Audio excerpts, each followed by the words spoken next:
There are a number of conditions that may cause the DPF to prematurely block or for the flow of the exhaust gas through the DPF to become restricted.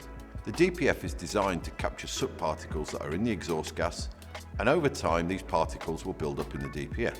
Under normal driving conditions, particularly at mid to high speeds, the exhaust gas temperature will become hot enough and there will be enough exhaust flow through the DPF to burn off these deposits.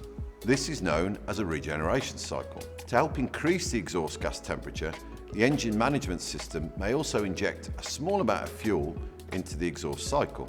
This helps to raise the exhaust gas temperature and allows the DPF to operate at the optimum efficiency.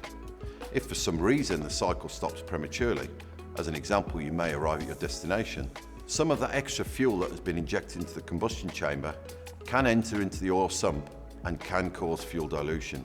A small tip: if you drive consistently with a low fuel level, the engine management system may not allow the DPF to regenerate, as it will always prioritise safety first, making sure that you can complete your journey without running out of fuel.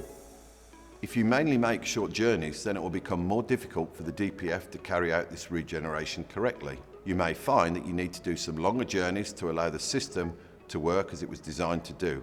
Many manufacturers offer some excellent guidance in the vehicle's handbook.